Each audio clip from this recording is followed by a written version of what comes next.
All right, man. Lighthearted and fun show today.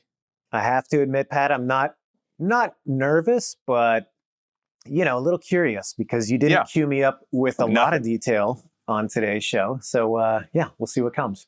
This is basically just a 20 questions, CrossFit questions, fun questions, and my goal is, help me remember, to post these under the show notes in the comment, in the show notes, so that you can read them, and then if you want to, go to the btwb YouTube channel, find the show, and then post your answers to everyone's answers. I'd love to see what everyone has to say. I'll also say at the beginning of the show, since I always forget, go to verynotrandom.com, check out all the cycles and cool stuff that we offer. Barbell, dumbbell, body weight on ramp, get your first pull-up, muscle-up, handstand walk, cool stuff. So check it out, help support the show.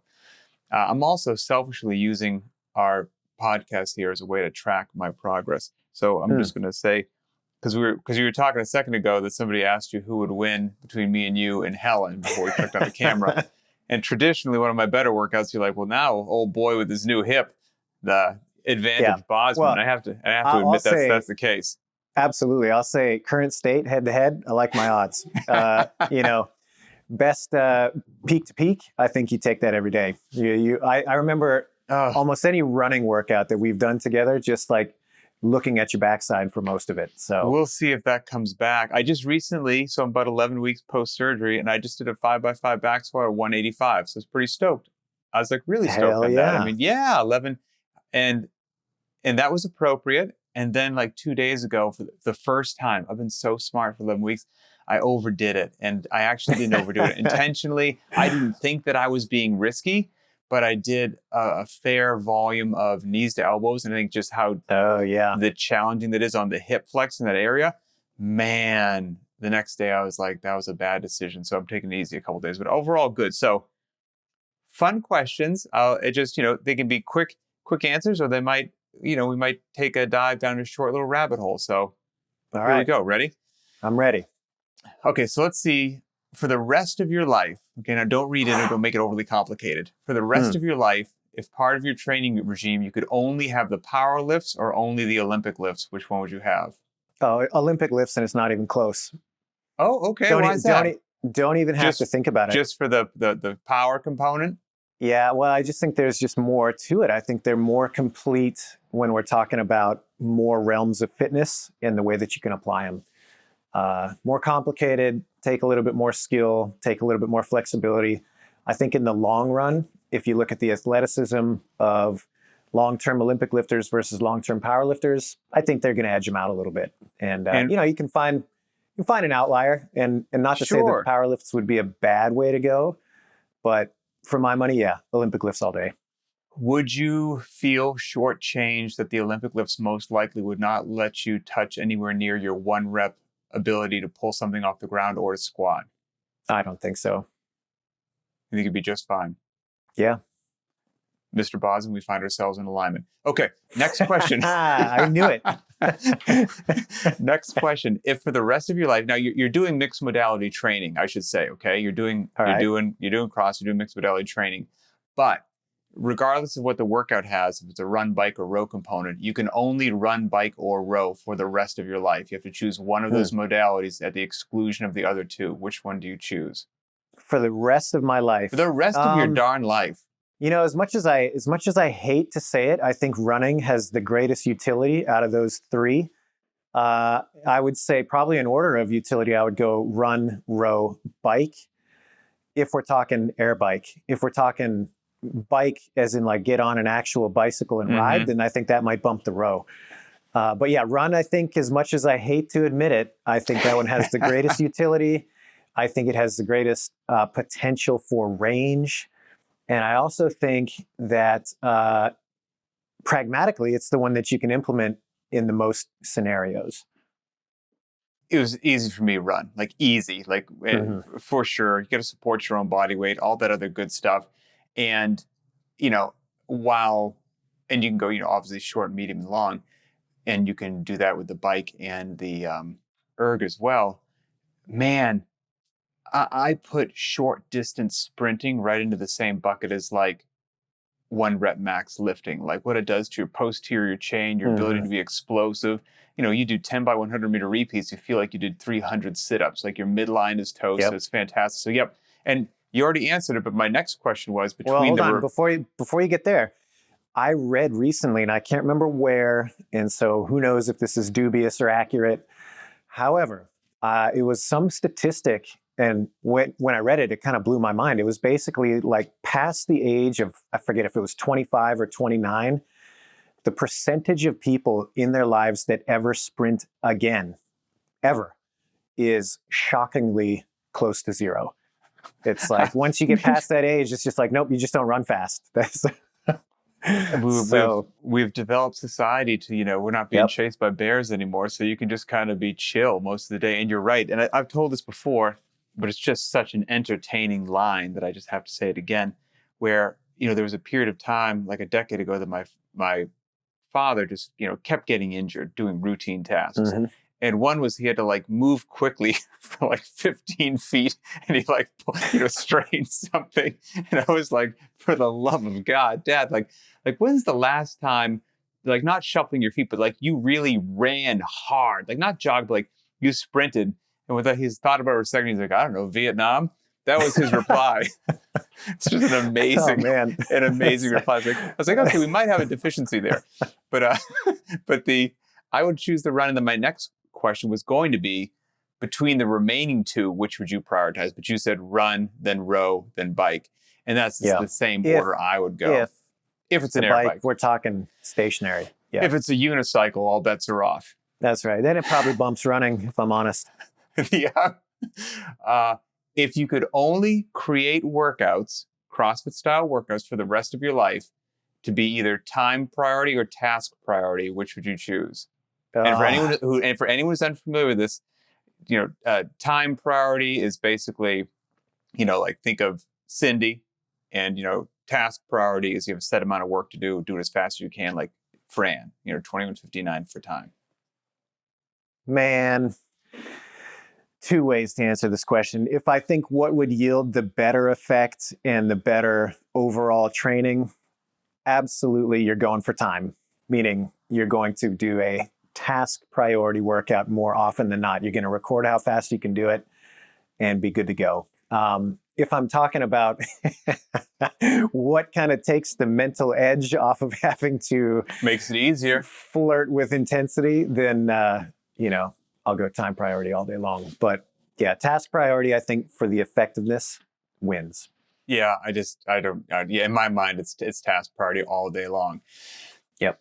If you could only do one of these two movements, and not at the exclusion of everything else, but as part of your training for the rest of your life, ring muscle-ups or bar muscle-ups? Ring. Yeah, I got to go ring too. I feel like that was just a dumb question. Anyone who says bar muscle-ups is untrustworthy at the end of the day. Yeah, if you could only squat or deadlift. Ooh, that's a good question. I'm going to choose squats. I feel like, again, what you kind of sacrifice in terms of absolute load, I think you make up for with complete range of motion across larger number of joints. And for that reason, I think it's edging out the deadlift a little bit. This one's probably the closest so far out of all the questions. Yeah, I have to choose. I have to choose squat as well. Maybe you and I are going to have some divergence on this next one. If with regards to, you can still do your gymnastics movements, you can still do your conditioning, but with regards to the loading that you're going to be able to expose yourself to for the rest of your darn life, you can either have a single barbell that weighs 115 pounds. Now we're getting to the good stuff. This is or a pair of 50-pound dumbbells. Oh, okay. Give me the stem of the question one more time. If I can only have one, that's forever, the only loading you're going to have for the rest of your life. Can I use the dumbbell in different ways than a pair? Like, does it have to always be a pair? Yeah, sure. They're your dumbbells. Then the dumbbells. That's it. Just the versatility. Yeah. And I'm with you as well. I thought we might have had a divergence. I'm with you as well. No. What about if you could only you had a pull-up bar or a rope to climb? Ooh. Ooh, that's a good one because I want to say rope to climb because I love rope climbs. I think they're That's great why I movements. put it in there. But I have to go pull-up bar because there's just more you can do. And let's be honest, for anybody who's owned a gym or worked at a gym long term, there are certain things that are really cool to have that you're like, man, when I have that, I'm going to use it every day. And then you do have that thing and you end up using it once a month. And I feel like rope kind of falls into that category. It's really awesome to have, really awesome to do. But if we're honest, I think the pull-up bar is going to get the more play. Yeah, I think about, from strict to kipping to weighted pull-ups, the whole night. I love me a rope climb. I really do. They're just fun. Me too. There are some things that I categorize as fun, and luckily they also have training utility. And I don't think chest to bar pull-ups are fun, although they have training utility. But a rope climb, yeah, that's fun. Yep. I think it's cool. Wait. So what was your decision? Pull-up bar. I got to go pull-up bar. Yeah, just for the versatility. Are you personally, as an athlete, closer to having a sub 6 mile or a 60-second L-sit? Oh, currently the L-sit. Yep, currently. For sure. Are you? Yeah. Yeah. There is no question in my mind. No hesitation at all. No, not right now. I will say though that like at my best, I was way closer to a sub 6 minute mile than the 60-second L-sit. I think the fastest mile I ever ran was 6 and change. Okay. 6:15 or something, 6:10. I don't know. Never a great runner. Right now, I'm not close to either one, but I don't know what that would do to my hip flexor at the point. But under normal circumstances, probably closer to the 6-minute mile. I don't have either, but probably closer to that. And if I had to, somebody's holding my family hostage, and which one under normal circumstances could you achieve faster? I would hate every second of it, but probably the 6-minute mile, that L-sit's just such a grind. Same. And I think with that L-sit too, if we're talking about where could you get faster, man, that last 10, 15 seconds, you're going to have to invest some time to push the needle past that. Whereas I think the 6-minute mile, with some dedication, you can get there. Yeah. You just have an energy drink and a good playlist. You might get that 6-minute mile one day, but it's not going to do it for the L-sit. Yeah. Would you as an athlete, which one do you think would be, well, I guess I shouldn't say more useful, maybe just more cool, but I phrased the question as which one would you rather have? Would you rather have a 300-pound bench press or a 200-pound shoulder press? Ooh, that's a good one. There's something about the shoulder press that's just so beastly to see somebody really stack some weight on the bar, but I do like the raw power of the bench press. I think I gotta go bench. All right, that's a good one. I would go with the shoulder press personally. Overhead is such just a non-starter for me that I'm so impressed with people who can get big weight overhead, and that shoulder press is just such a grind, and the load's higher off the ground. You're standing supporting your midline. I'd choose that, but you're not going to go wrong with either one. But I would choose the shoulder press. It's funny because I feel like in that answer we both reflect what we don't have. You don't have great overhead position. I have pretty good overhead position. I don't have great raw upper body strength. I think you beat me in that department. So it's kind of funny that we chose the opposite. You look at the grass is always greener there. Yeah. Yeah. What would benefit you the most as an athlete if you could increase your capacity by 20% in weightlifting, as CrossFit defines it, gymnastics, or monostructural? You get a 20% boost in one of those. Which one would you choose? Just snap your fingers. I think it's the weightlifting for me. I don't think it has always been the case, but recently, I would say the last couple of years, my weightlifting has definitely been the most backburnered out of the other two. And so at this stage, I think that's the one that would have the most significant impact. Again, if we're talking like prime, where I was feeling like I was the most well-rounded, I would probably say monostructural. But current times, weightlifting. I would go, I'm going either monostructural or gymnastics right now. And I'm really torn between the two. I think conditioning is just, obviously you want to have strength and be good at gymnastics, but if you just bump up your conditioning, all of a sudden you seem like more of a hero with the barbell and workouts and stuff like that. If the gymnastics solved my ability to do like upper body things, like suddenly I'm just, strict handstand push-ups and all that stuff, man, then I would go gymnastics if it solved my shoulder issues. If it didn't solve my shoulder issues, monostructural, and the last one that I would personally choose is weightlifting. Because, I'm just so strong, Boz. I mean, come on. Yeah, fair enough. I mean, you can only go so far with a certain domain, right? Yeah, exactly. Which one as an athlete do you fear more? Like you'd be a little restless the night before knowing this was the day's training. A true, no kidding, 20 rep back squat or a sell your soul to the devil 800-meter run? Man, that's a tough combination.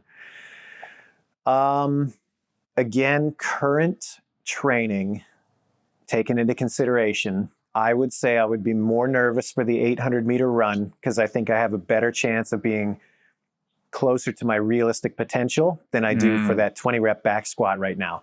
So the 20 rep back squat, not saying it would be easy, but it wouldn't allow me to touch the fire quite as much as the 800. So I'd be more nervous for the 800. Yeah, I'd go 800 as well between those two as to which one would just give me the heebie-jeebies.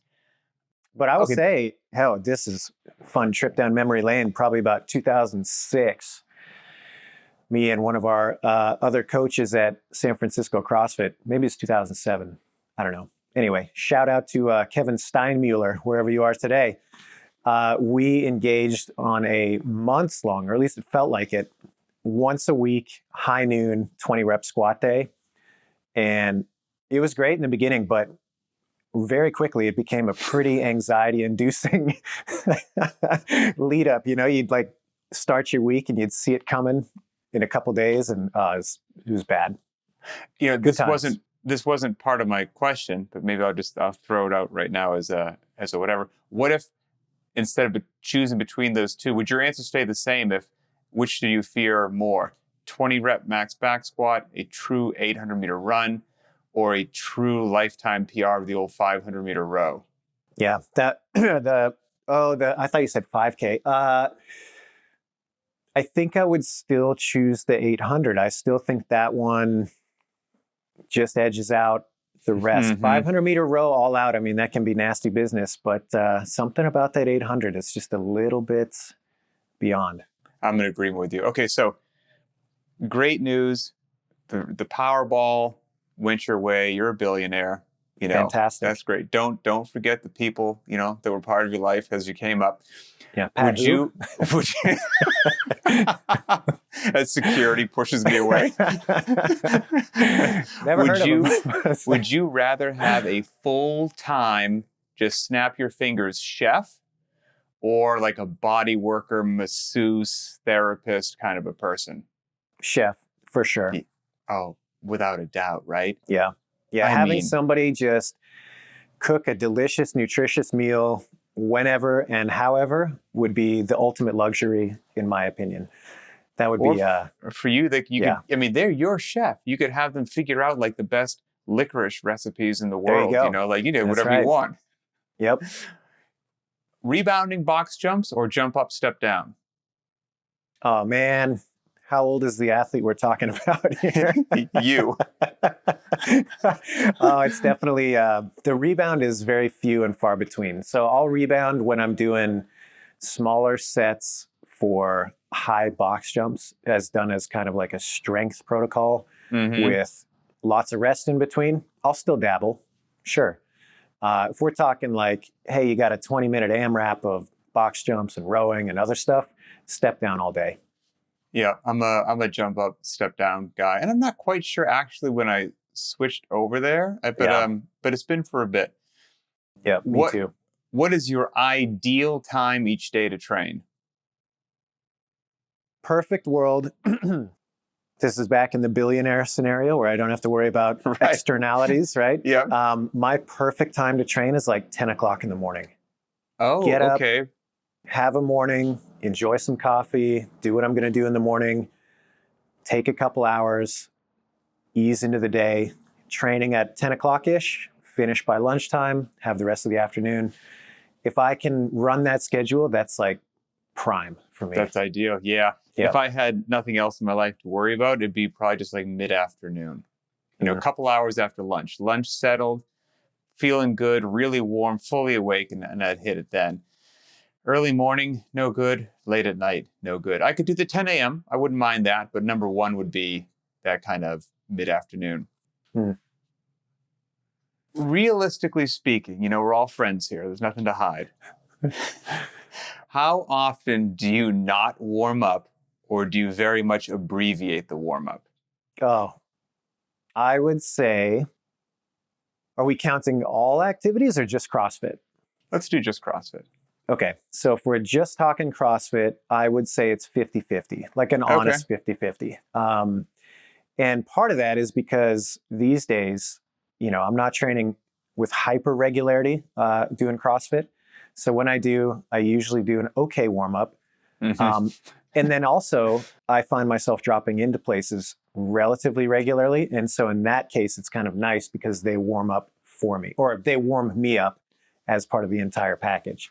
So that kind of bumps my numbers. If left to my own devices, and we're not considering that kind of boost, it's probably closer to like 60-40, maybe 70-30 to not warm up.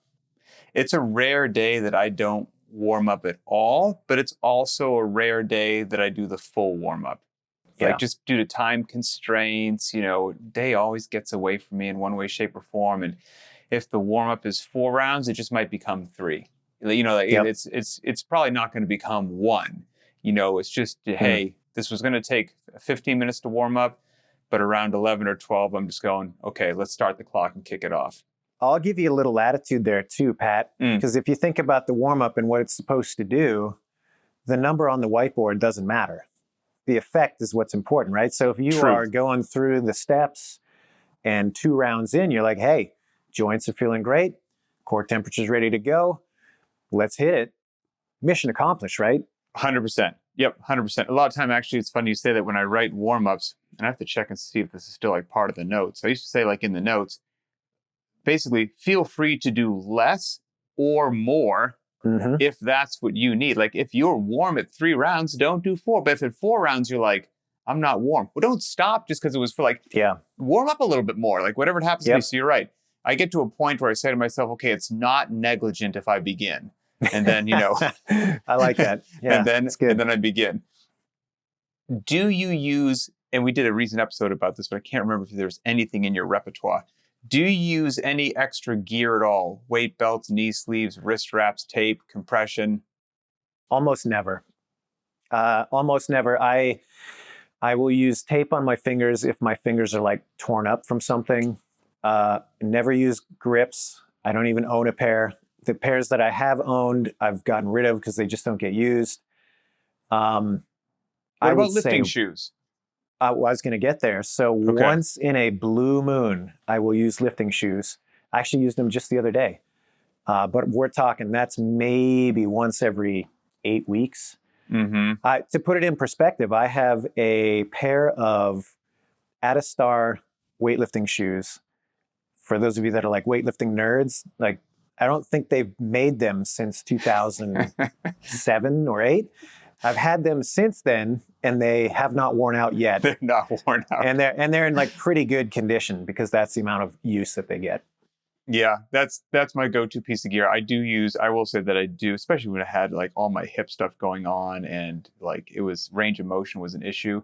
If there was a squat day coming up, the lifting shoes were on. Like it was just, it helped significantly. And to this day, if I'm doing some, like the other day when I did the 5x5 or 185, I threw on the lifting shoes. But that's about it. I think that's about all I really use.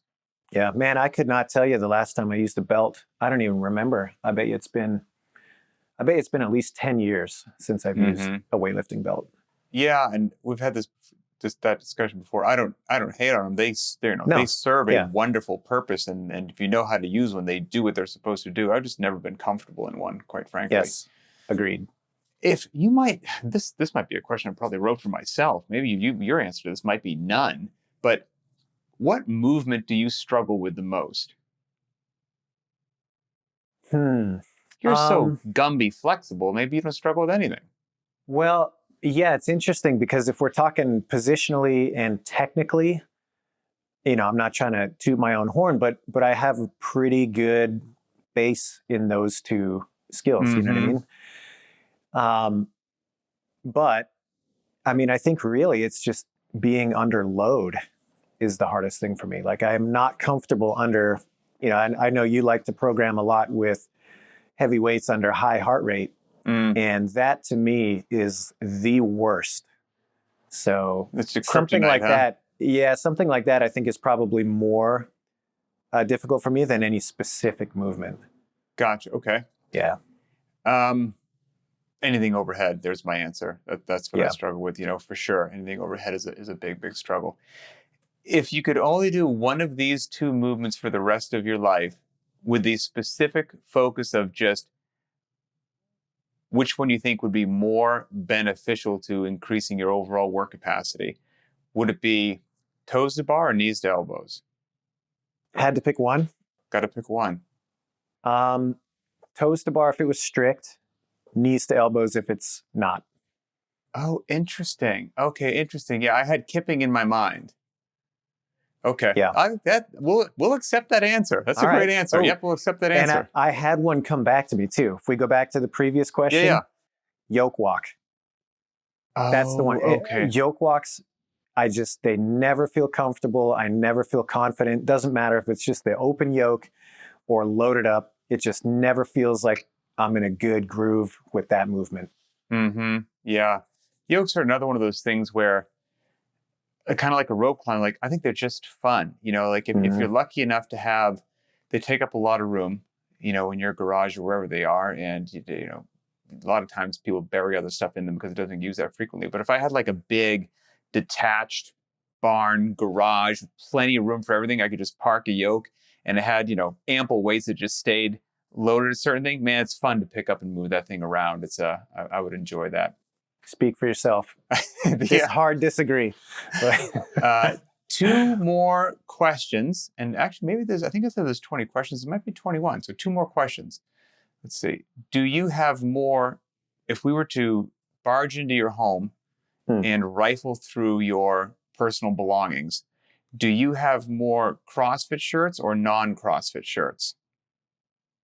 T-shirts, most definitely CrossFit. T-shirts, yeah. Yeah. More CrossFit shirts for sure. Yeah, especially if you consider I have so many that are mounted. They're not currently up, but they are kind of on little display cardboard that can be put up as a modular wall somewhere. I have like storage containers full of that. Maybe not quite, but I got a lot. Yeah. I've actually tried hard over the past few years to kind of not necessarily make my wardrobe more adult-like, but it's still a losing battle because I just accumulate so many. I have so many CrossFit-related shirts. It's unbelievable. They just I don't even know where they come from. They're just I agree. There. And I'll tell you what's interesting too is I have a hard time getting rid of them because most of the shirts I try to be judicious about when I get them, and I'm not just going to take a shirt from anybody. So that means when I do get a shirt, typically it's got some sort of memory associated with it. Exactly. Yeah. There's a significant moment. So it's hard to part with that. Final question. Favorite cheat meal or food that you just particularly have no willpower when it's around or decreased willpower? These days, chips. Oh, really? Just like a classic potato chip or nachos? Correct. What do you mean? I'm an equal opportunist when it comes to such things, but yeah, man, chips these days, I don't know what it is, but it's like Saturday night and, Mrs. and I are watching a movie, bust open a bag of chips. Like there is no such thing as multiple servings in that bag. It's gone, start to finish. Is it a classic potato chip? Is it a sour cream and onion? Is it a Cool Ranch? I mean, what flavor are we talking here? I love a sea salt and vinegar, just your straight up. Yes. So that's a good go-to. But you hit me with a barbecue chip, I'm not going to be mad about that either. Something like that. The barbecue chip, I could take it or leave it. The salt and vinegar, yeah, that's a good one. My number one would probably have to just be an old school, like sour cream and onion. Yeah, it's good. Just so good. You know, like an old, I don't know, do they still make like Ruffles anymore or something like that? Like something like that'd be amazing. Anyway. I don't know. We we always get the the more artisanal. You see those Hey, ones in the organic. grocery store. Yeah, they all have a story, our story on the back, right? I don't want a You need story. I want a potato chip. Yeah. I would say for me, I definitely like ice cream. I don't eat it that much anymore because sadly it doesn't, what a travesty. It doesn't treat me well. But bread products, and I just don't mean like bread with a sandwich, although that's delicious. I mean, if somebody bakes like a pumpkin bread or a banana bread or a cranberry bread, something like that, ooh, I'm going to have a hard time exerting any sort of control or discipline over portion size. And I could be like a dog where I'll just eat till I'm sick, you know what I mean? And then I might contemplate having yet another slice just because I just can't stop. So yeah, that would probably be my number one there. But yeah, see, I told you, nothing to worry about with the questions, nothing crazy. No, that was fun. Yeah. A little lighthearted information for the people. I dig it. Yes, and hopefully these are all fun questions that anybody who's actually, steeped in CrossFit, these will ring true and you'll be thinking about your answers as well. So like I said, I want to take these and put them into the show notes on the btwb YouTube channel under the show. Feel free to, copy and paste your answers in the comments because I'm certainly going to be there reading them as well. And maybe a little down the road, before we clicked on the show, Adrian said he might come up with a list and fire them at me with no preparation on my side sometime in the future. So be on the lookout for that. But as we always say, much appreciated, everybody, to your support. All of you are the reason that we do this show. So if you've got ideas for future topics, guests, whatever it happens to be, post those in the show notes as well. And for Adrian Bosman, I'm Pat Sherwood, and we'll see you next time.